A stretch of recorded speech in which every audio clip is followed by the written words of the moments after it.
Good evening to everyone, members of the board and faculty of IIHE, distinguished alumni, guests of honor, current and past, students of IIHE as well. I think it is a little unfair that you have to go after Andrew and Zara, who basically said everything that someone who's been at IIHE could say. But I'll try my level best to do justice to the opportunity given. IIHE and I go many years back. I've had many types of relationships with IIHE.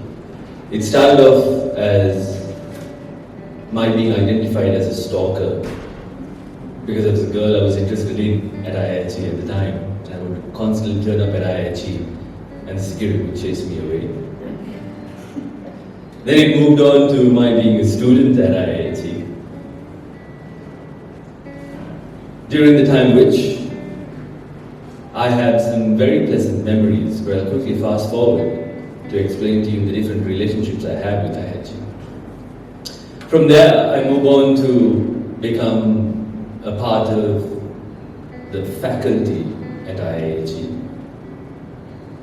A few years ago, I was the guest speaker at the convocation. Now I am one of the main sources of diverting students to IIHE because I'm also a lecturer for Chartered Institute of Marketing and a whole lot of friends from MAS as well. A friend of Bradley's and also definitely Kennedy as well.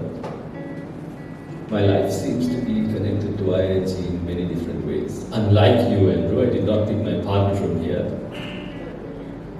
But for the past 15 to 20 years, my life has circled around IIHE. I'm very thankful that it has circled around IIHE and no other institute.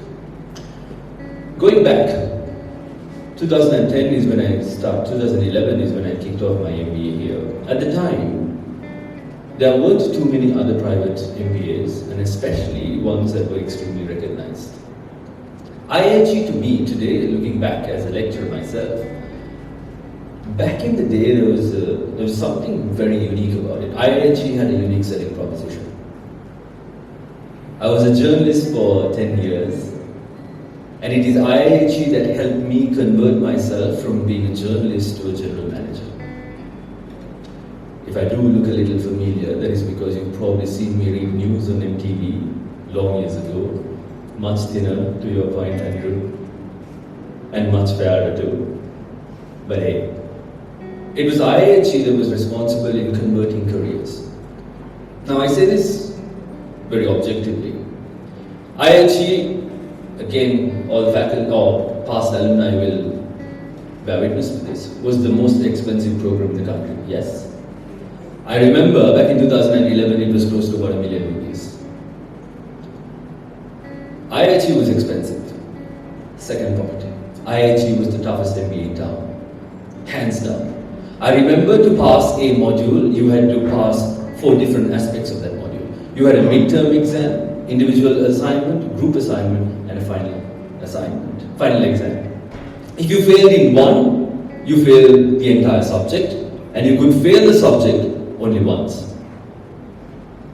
I don't know if it is not the case anymore, but I can assure you 38 people joined my batch, only 18 completed it. It was expensive, education was rigorous. Like many of you mentioned, IIHE, because it was expensive and because it was rigorous, attracted a niche. The learnings from IIHE didn't necessarily come from the faculty alone. The learnings came from the classroom. When Andrew and Sarah were speaking, I was trying to think, where are my peers at?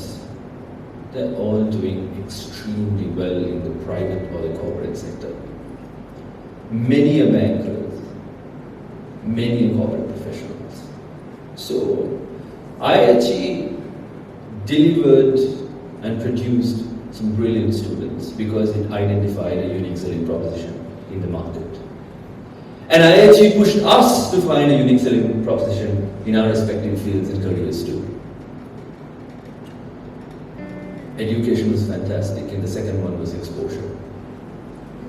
At the time, when the education industry was dominated by full-time academics, IIHE thought, no, we're going to bring in working professionals to come and lecture.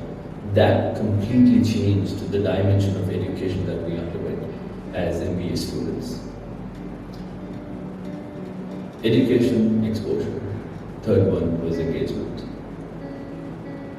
Similar to you, Andrew, I have probably about 10 friends from my MBA batch with whom today I'm still very good friends with. Friends whom I can turn to not just to have a good time on a Friday night, but also probably to have a very good intellectually stimulating conversation about the economy, or to find a solution to a workplace challenge. And that's very rare. That we found because of IIHE. Because IIHE made concerted efforts to drive engagement among students. I also want to very fondly remind you of some fantastic lecturers we had. Mr. Hussain Musaj is unfortunately not here. It is from him I learned the difference between SG&A and overheads in manufacturing. These are terms that were completely alien to me because I was a journalist. And today it is interesting that I have to present a P&L to the board using the very terms. I fondly remind Dr. Ajit Colombo, very unique character, would call a spade, and definitely taught us outside the classroom topics. Rodrigo was at HNB, was a phenomenal lecturer himself, who taught strategy to us. All of these individuals were not academics. They were non-academics who were working professionals who brought in a lot of knowledge into the classroom. I myself, working in 10 state universities, delivering about 8-9 different MBA programs across the country, at different times in different places of the country. I want to throw out a challenge to IIHE and say, it is important to identify and ask ourselves, do we still have the same unique selling proposition? Collectively, the question in the room is, how do we continue to maintain or further identify other unique selling propositions? And I'm sure all of our collective minds will be able to answer that question. 25 years is a very long time. You're a little younger than I am. Just kidding. But 25 years is definitely a long time, and I wish you all the very best to continue to produce brilliant academics, but most importantly, well-rounded Sri Lankans. Thank you very much for inviting me. I hope you have a great meeting.